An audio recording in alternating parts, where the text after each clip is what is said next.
because of that strike. Uh, and also, moreover, surveys were done in Europe that resulted in Trump being considered the number one threat to world peace in the world, which is pretty bad. And most of the Republican Party agreed, like they agreed with the president's actions to do the assassination, but the Democratic Party displayed the assassination as a stupid and a risky act by the president. Although some Republicans criticized the president's action and said that Trump was using military power to gain popularity for the 2020 elections, and that's why he went with the assassination. And the assassination of General Qasem Soleimani is one of the many events that happened in the Middle East uh, involving the United States. The assassination essentially summarizes the U.S. foreign policy towards the Middle East. Moreover, the events that happened after the assassination caused a great deal of tension in the world. Uh, the future of world peace is still a mystery. What lies ahead of the US and Iran is still unknown, but one known fact is that Iran will try to avenge the general, and they will try to hurt the US in any possible way. Uh, Now, which brings me to my topic. Good morning, everyone. My name is Abed Al Hadi Shamas, and today I will be presenting to you why I believe that the US foreign policy towards the Middle East is ineffective. Now, since I lived through all of the events that I'm going to be talking to you, and I'm a Middle Eastern citizen, hopefully I will be able to display a different perspective to most of y'all, since y'all have been used to the perspective of the American news here. So let's get going. So due to the time constraints, and a topic as broad as the United States involvement in the Middle East, a certain set of limitations must be established. So I will only be talking about the alliance between the United States and Saudi Arabia, uh, and I will only be talking about the wars that the United States fought in two geographic locations, which are Iraq and Libya. The United States fought two wars in both of these locations, and I'm not going to be talking about Israel, although Israel plays a big part in the United States foreign policy towards the Middle East. And before getting into much details, in a topic as important as the U.S. foreign policy towards the Middle East, some history and background is needed to be known. So the history of the United States and the Middle East for my presentation, has three parts. Uh, the United States government became allies with Saudi Arabia in the beginning of the 1940s, and Saudi Arabia tries to maintain the role as the leader in the Arab world through their relationship with a strong country such as the United States. And moreover, Saudi Arabia is also known for their support to Israel, a country that has a lot of enemies in the Middle East, which makes the alliance between the United States and Saudi Arabia of strategic importance. And one of the main points I'm going to discuss today is the assassination of Washington Post journalist Jamal Khashoggi.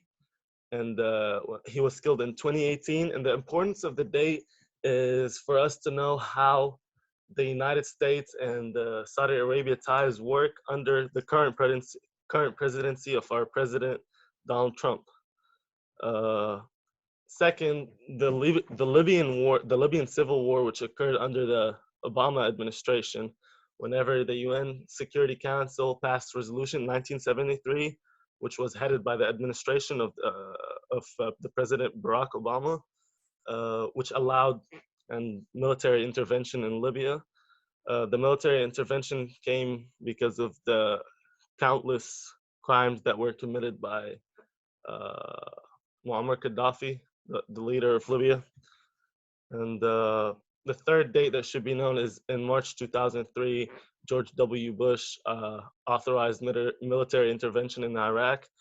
George Bush believed that Saddam Hussein was hiding weapons of mass destruction and was going to use them against the United States. So that's why he authorized the military intervention.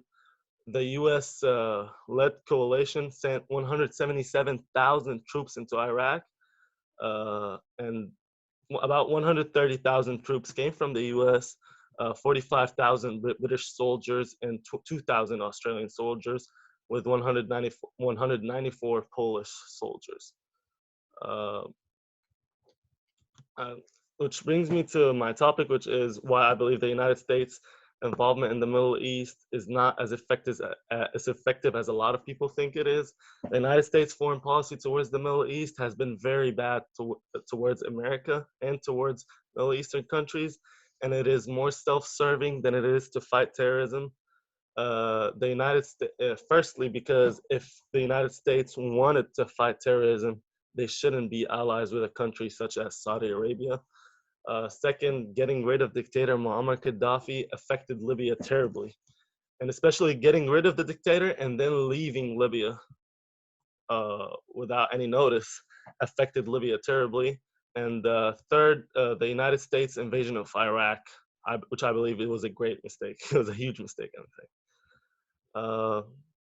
My first point, if the United States wants to fight terrorism, then they shouldn't be allies with Saudi Arabia. Since Saudi Arabia is a country where human rights are violated on a daily basis. Uh, and that could be shown through many examples. My first example is Washington Post journalist Jamal Khashoggi. Uh, he's a Saudi Arabian citizen, and he was very close to the Saudi royal family until Mohammed bin Salman came to power, and that's whenever he started criticizing the Saudi government. So he went on self-imposed exile and went to the U.S. and started writing for the Washington Post. And Jamal Khashoggi was pronounced missing on October 31st after visiting the Saudi Arabian embassy in Istanbul without anyone seeing him leave. The Saudi government at first didn't take blame for the incident and said they were working to find the culprit responsible for Khashoggi's death. But after much further investigation that was done by the Turkish government, it was revealed that 18 Saudi Arabian agents arrived to Istanbul a day before Khashoggi went missing. So then Saudi Arabia had to take the blame for Khashoggi's death. And although the United States sheltered Jamal Khashoggi, uh, President Trump didn't do anything towards this case. He didn't want to involve himself in this case.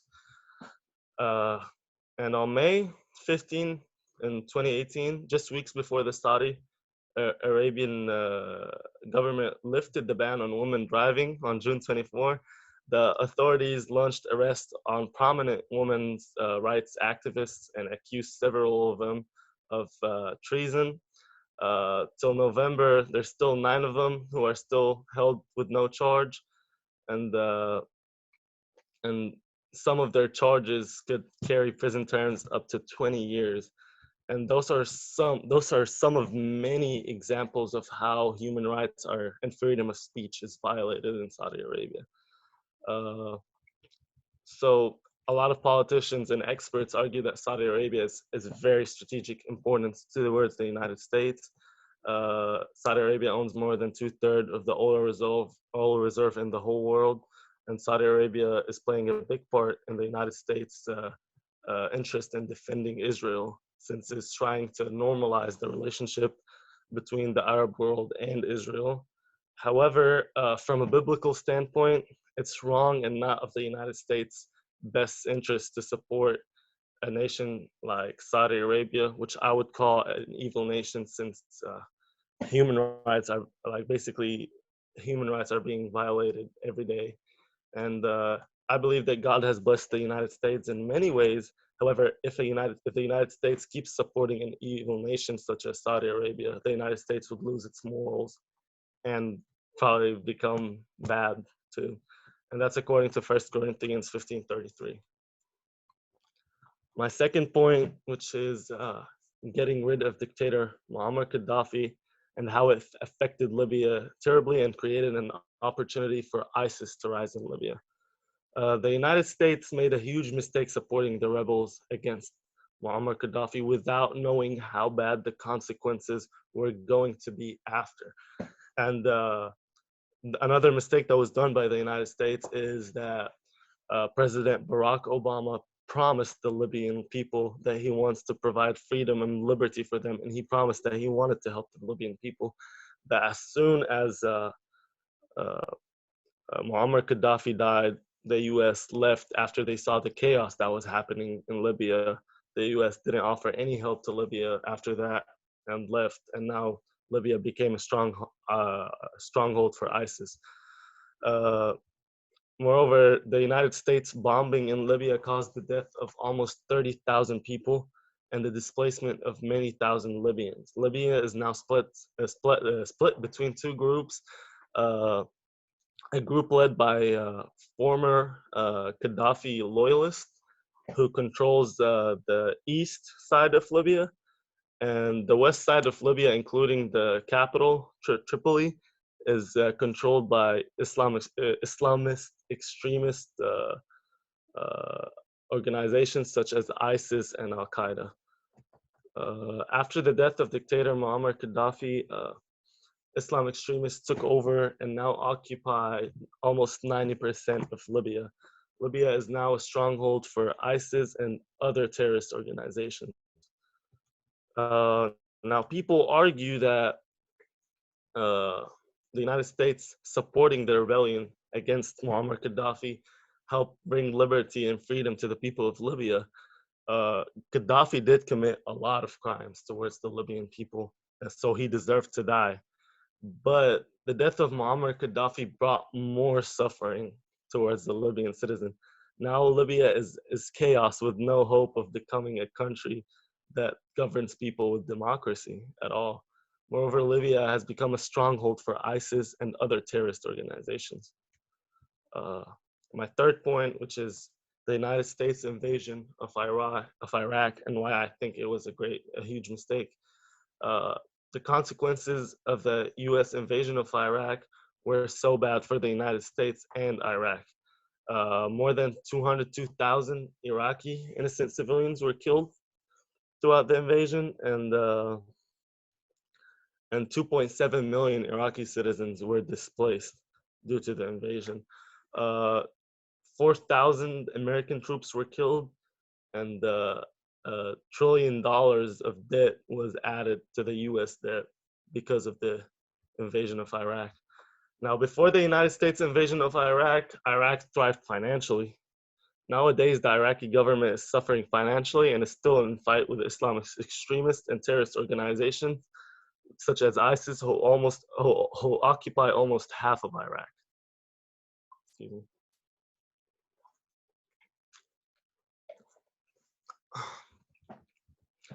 Now, people argue that the United States got rid of the dictator, Saddam Hussein, who was both a threat to Iraqi and American citizens.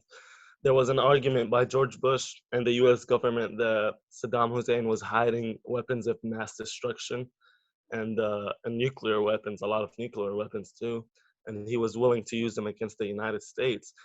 Uh, and that he deserved to die because he was considered to be a very dangerous man. However, the United States brought destruction to Iraq and sacrificed a lot of human lives and financial assets to do a job which wasn't going to keep America safe. The weapons of mass destruction that the US government was talking about, they were not found at all in Iraq. And after that, the $1 trillion debt that was added to the United States, that almost killed our economy and is still going to affect us towards the future. Now, in conclusion, the assassination of General Qasem Soleimani is one of the many events that happen in the Middle East that show us how risky it is to act without thinking in the Middle East, and it shows us how the United States foreign policy towards the Middle East works, and it shows you how the whole world, not only the U.S. and the Middle East, are affected by the U.S. foreign policy towards the Middle East. Uh, Now, for me, the U.S. foreign policy towards the Middle East has not been as good as many think it is, because the United States alliance with Saudi Arabia is immoral and it supports the violation of human rights. America is considered to be the land of the free and like the best country in the world to me. But if we're supporting a nation such as Saudi Arabia, where human rights are violated on a daily basis, and you could get beheaded in Saudi Arabia if you like for murder, you can get beheaded, and then you could get your hand cut in Saudi Arabia for stealing. Then I don't think a country uh, that has like as much freedom as the United States should be supporting a country like Saudi Arabia, because that would promote the violation of human rights across the world. And second, the removal of dictator Muammar Gaddafi brought mass destruction to Libya. Libya is now controlled by ISIS and a lot of other terrorist organizations. And those terrorist organizations used Libya as a stronghold to launch attacks on other countries in Africa, in the Middle East, and in Europe. Third, the Iraqi invasion was a huge mistake uh, since it killed Iraq financially and added a lot of debt towards the U.S. debt, and a lot of troops died because of the Iraqi invasion, and for a cause that wasn't even found. Those weapons of mass destructions were not found at all.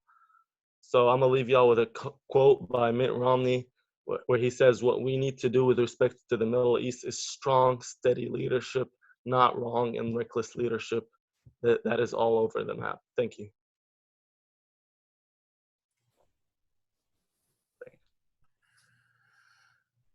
Good job. Thank you, sir. One of the, and I'm going to go ahead and speak for Alex right here, so forgive me.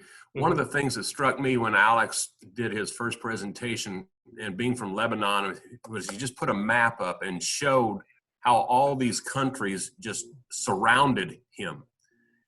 And so as he mentioned earlier, you know, he's lived this, but I didn't realize the imminent proximity of how it touched everything. And so his perception is obviously much different than ours. One of the things that impressed me, Alex, was how fluently you spoke on this topic. Yeah. Thank you. And a very good grasp of it. That only comes from living this. Yes, sir.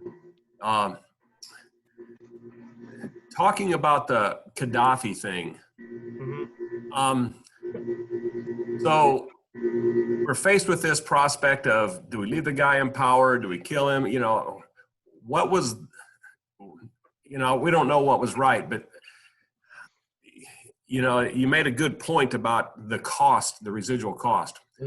One of the things that I found most interesting, and again, it came through much more clearly in this presentation, was how this doesn't pertain strictly to one party or one administration. How you it crossed the three administrations, and it doesn't have a party stronghold. It's like this policy.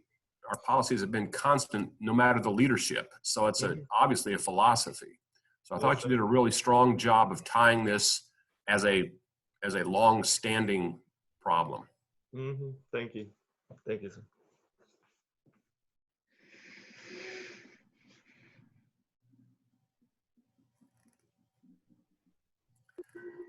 So, Alex, I appreciate your bravery in presenting a completely different perspective than what Americans are used to. And yes, from the very beginning, I have admired that you have pursued this so diligently. Thank you. I was really passionate about this topic. Yes. And basically, it doesn't just affect those countries, because it also can affect countries such as Lebanon, where like if you attack countries in Iraq and Libya, you can get a lot of immigrants coming to Lebanon, and you have to basically there, because like, you know, you got the Arabic relationship, you have to basically shelter those people, which can affect us economically a lot. Such as Syria right now, we shelter almost 3 million Syrians in our country because of the Syrian civil war over there. So yeah. So for every action, there's definitely a consequence. Yes. Yeah. yours, perhaps more than any other seniors, I really wish we had been able to provide a live audience. Hmm. I think there would have been a lot of discussion, and I think there's a lot of uninformed people About this topic, yes, about sir. this. Hey, Alex, I thought you did an excellent job. Thank you very much for your take on foreign affairs with the United States. Let me ask you, what do you think reasonable people in the Middle East would like to see from the United States? What are their expectations of the United States, or you personally? What would your expectation of the United States administration be? I would say, like, first of all, the relationship with Saudi Arabia is basically because of money. Like, there's a Yeah. lot of money in Saudi Arabia, Yeah. and so I don't know, supporting a country like that and saying that you're allies with them, and like whenever you're allies with a person with a country, then you are willing to protect them if they were attacked. Mm-hmm. Mm-hmm. So a country like that, I think their ties, like, I don't say they should become enemies, but it should be a neutral relationship. That's what I'm saying. Because, like, let's say a country like Lebanon, we're not allies with the United States, we're neutral. Mm-hmm. That's because the United States doesn't have interest in being allies with us. You know? Although we have civil rights that are much better than countries like Saudi Arabia, you know? And another True. thing, if you look at Libya, for an example, and the way, okay, they supported the rebels against Muammar Gaddafi. Now, Muammar Gaddafi was a criminal, and he deserved to be removed from power and everything. But the way America left afterwards, like, Christ, they saw how chaotic it was, and they left afterwards, which created a vacuum for ISIS to occupy. So I would say, and the same thing happened with Iraq. Now, Right. America's still in Iraq, but there's a lot of vacuum that is occupied by ISIS right now, since the Iraqi government is not thriving anymore because of the Iraqi invasion. So I don't know how would the United States, like, how could have they avoided that? But what I'm saying is, they should have like a better. They should study what they're going to do in the Middle East better, because the Middle East is okay. I'm not gonna lie. There are some countries that are very dangerous in the Middle East. Mm-hmm. So, But they're not the only ones. Think of North Korea, and I mean, it's not just the yeah, Middle East. yeah, exactly. There's other countries around the world, so Hmm. it's And good. and the fact that, and I'm gonna talk about another thing, the rivalry between Iran and Saudi Right. Arabia and the United States. And I'm gonna tell you something. Iran is not better or worse than Saudi Arabia. Nobody's better than no one over there.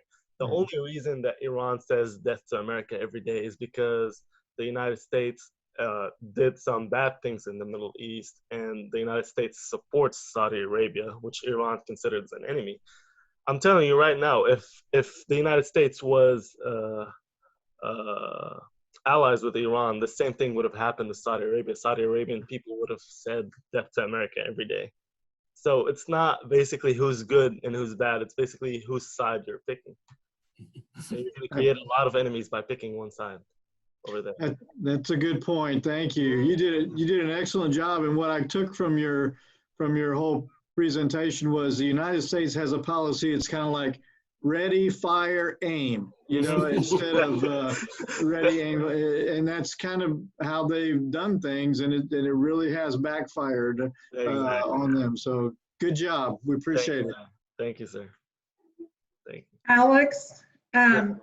so what do you think about your future? Will you stay here? Will I you want to stay in the United States. I want to stay in the United States. So will you try to do anything like in college, or do you have any plans to try to influence the government or go into politics or anything like that? I know there's a lot of Arabs over here that are already trying to do that, but now I'm gonna take more of a financial, economic. So I want to work with the stock market here in the U.S. Great. So yeah, that's what I'm gonna study, finance. You did a great job. I'm you. with Mr. Lawrence. I wish more people could have heard it. Thank you so much. Thank you so much. If nobody has anything else, Alex, we'll let you go. Dude, excellent job. Do Excellent you know how job. much time I got? Do what? Do you know how much time I got? Yes, I do.